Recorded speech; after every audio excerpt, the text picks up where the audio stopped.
Welcome to this installment of Petite to Queen's Success at Work Virtual Mentoring Series. Today's installment is part of a three-part series, and we're going to be covering phone interviewing secrets, how to move past the gatekeeper. Today we are joined by our guest speaker, Sara Hill, an HR executive, along with our Director of Music and Web, Amanda, and myself, the co-founder of Petite to Queen. So let's get started with this very valuable topic. Sara, would you like to get us going? Sure. Okay, so this first slide is really speaking to the preparation of a phone interview. First of all, when you apply for a position and you get the email or you get the phone call that you're going to be having an interview, more than 90% of the time, your first interview is going to be a phone interview. So just expect that from the very beginning. When you get the email or when you get the phone call and you respond saying that you're going to be available, you want to start doing your preparation immediately. You start out by researching the company's organization, the mission and history.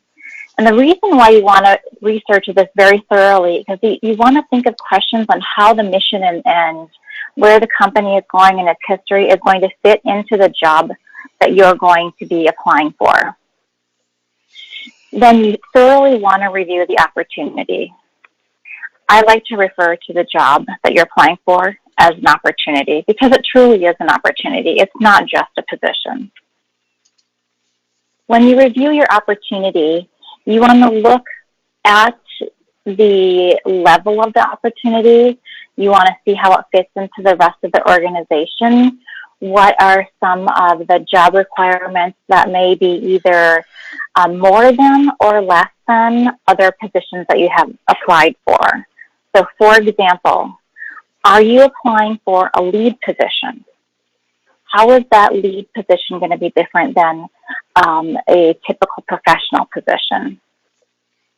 And you want to be prepared to answer questions around that. And then you also want to prepare interview questions that you're going to have the opportunity to ask after the interview is done. And this is a must. It really shows the interviewer that you are prepared and that you are truly interested in the position itself. And I always recommend having at least 3 interview questions ready for after the interview. And you can always ask, be prepared to have a few more because some of your questions that you're ultimately going to ask at the very end may be answered during the interview, and you may not realize that in the beginning. Sara, thank you for these great tips on preparation. I have a question about the first point. When preparing for the interview, how do you recommend researching the department in which you would work? That's a great question, and it is a critical point. One of the ways that you may research the department that you're going to be working in is to thoroughly look at the job description first. When you look at the job description, the organization details may be embedded in the details of the actual job description. So look at that very carefully. And then secondly, you may want to look at the company website. When you look at the company website, there may be information about the different organizations. There may not be, but it really does pay to look. And then I always recommend looking at, when you're looking at the website, generally there is an opportunity to click on, about us or our history or our leadership team. And it usually includes an organization chart. When you look at the organization chart and you look at the titles, that kind of gives you an idea of what departments there are within the entire company. And then you can also do research on LinkedIn. There's almost everybody, that's in a professional position right now is on LinkedIn, and there's a search tool there. You will be able to find information specifically on different company organizations through that tool as well. That's terrific. Okay, so Sarah, let's go to the next slide on your practice tips. Okay, so let's practice for the interview. What do we need to practice? How do we need to practice for this? First, you absolutely have to practice.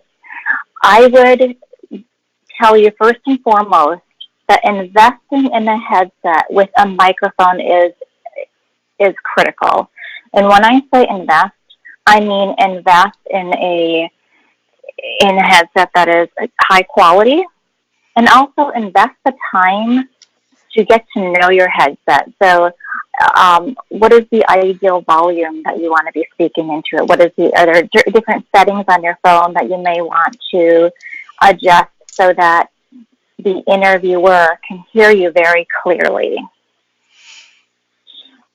And what I also like to do is test 30 minutes prior to the interview, or any time during the interview, not the day before, because things can happen, but the day of, and call somebody that you know is going to be available to take your call and give you feedback on, is it staticky? Is there an issue with the volume? Is there background noise that you may not even be conscious of? That type of thing, so that you are ready to go once your interview starts. And then always, while you're talking, you want to talk consistently and clearly. So not a whole lot of fluctuation in your voice. That helps the interviewer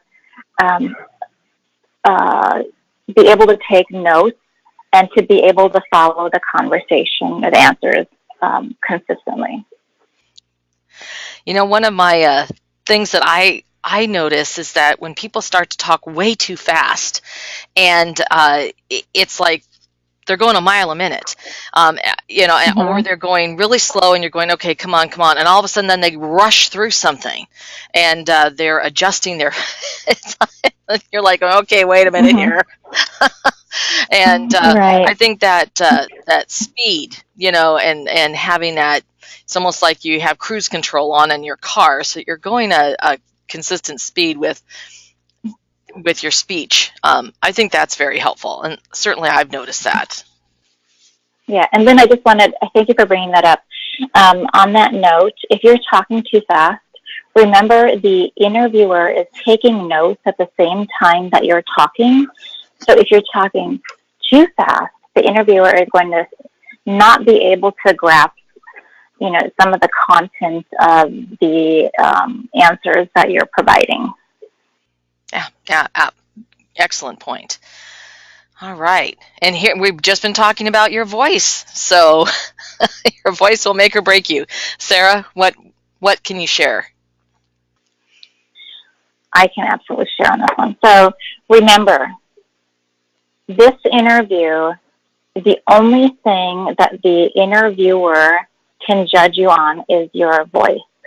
So they only can hear you. They cannot see you.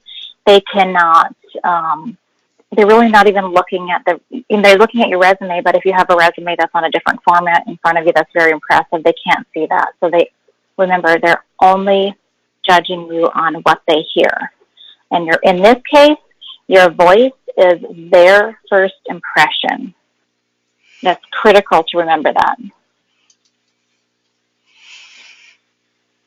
And really the purpose of a phone interview is to screen out your first batch of candidates. As critical as it is, it really is critical for you to understand that the purpose of this phone interview is to screen you out and to narrow down the group of candidates for the position. Sarah, what you said about your voice being your first impression is so true, and it's something that I've always been very conscious of myself. I have kind of a high-pitched, somewhat squeaky voice that makes me sound younger than I am. Because of that, I find that anytime I have an interview, I consciously lower my voice a bit in order to sound more mature. I don't want my voice to give the interviewer the wrong impression of me, and thinking that I'm too young or inexperienced. Mm-hmm. Continue with this conversation around making your voice a good impression. I do have a question. What if you have a Sure. cold or you are recovering from a cold? What would you recommend? If your cold is in a stage where it's going to be extremely disruptive to the interviewer, and going back to that practice with somebody who can hear you ahead of time, I definitely would recommend rescheduling it.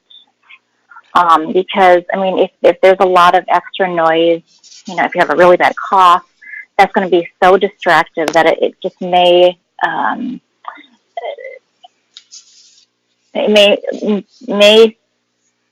make the interviewer believe that you are not being conscious of the importance of getting your point across. But then if it really is at a stage where you can work through it, then I recommend, do what you can to prepare yourself. Drink warm water ahead of time with a little lemon in it. Have, warm water or water next to your computer or next to your phone so that you're able to work through a couple of those issues that you're working with. Yeah, good advice. Good advice, Sarah. So here we are, we're talking about our voice, whether you have a cold or otherwise. What kind of vocal techniques should our members be aware of? A reminder that, yes, your interviewer is judging you only by your voice. So vocal techniques are critical. First one is tone. Let's make sure that your tone is really even. It's not fluctuating up and down, so you're not having really high notes in your tone or really low notes. You've probably heard of the phrase, sing-songy. You do not want your voice to be sing-songy while you're interviewing. Secondly, you want to be hands-free. This allows you to open yourself up. In the event that you do need to answer a question that you need to grab your resume with, your resume, your hands are free. You're not shuffling around. The interviewer can't hear you shuffling around. And then another point on hands-free is if you are not hands-free and your phone is right next to your ear, you don't have an idea of how close that phone is to your mouth or how far it is from your mouth. So you could be fluctuating in your tone and everything else and not even realizing it if you are not hands-free. By being hands-free, it's much more consistent and you don't have to worry about that piece of it. When you're speaking, you want to project yourself into, and I always project myself into the computer because I'm looking at the computer at the same time that I'm speaking. So project your voice into there. And then lastly is the tempo. So consistent tempo, not too fast, not too slow. Yeah, that was my comment from earlier. And, this is absolutely so true about the vocal techniques and how important they are. I mean, no one can see me, but right now I've got my hands, I've sort of, using them to speak, and I think it helps, bring some emotion to my voice when I'm talking. And one of the things that helped me, which was not for the purpose of interviewing, but was for a different purpose for public speaking, is I took speaking lessons. And this was as a seasoned professional, and they helped me just so much. It was really important, and how it improved a skill set for me. And those are available now. You can do them obviously through Skype. There's a number of different organizations that offer things like this, and going through even a very small round of maybe 5 lessons can be very useful for your speaking techniques and really understanding the power of your voice. Yeah, thank you for bringing that up, Lynn. Okay, so we're during the interview. So Sarah, take us through during the interview. Okay, during the interview, always let the interview start the question. This allows them to feel like they are organized and remember, they're taking notes while they're interviewing you. So by allowing them to do that, it also allows them to, give themselves the time needed to write down the notes as you're talking and answering the questions. Secondly, never interrupt the interviewer. This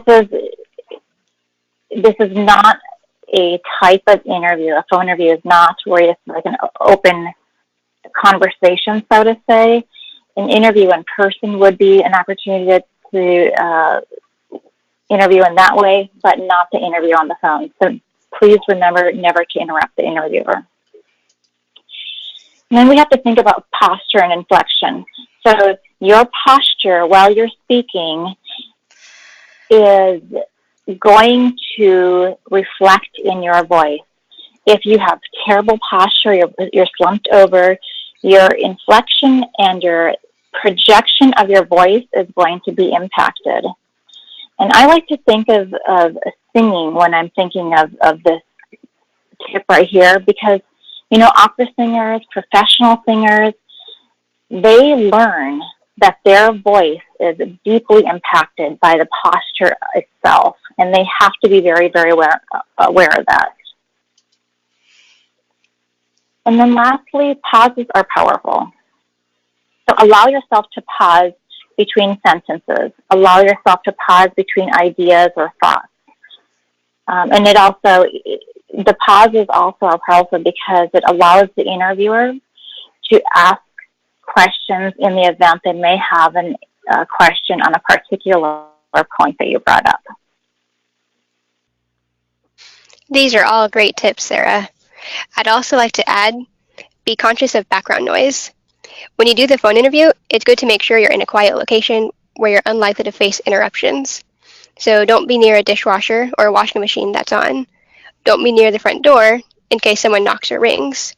And if you have a pet, make sure you're in another room where their barking or meowing won't distract you or the interviewer.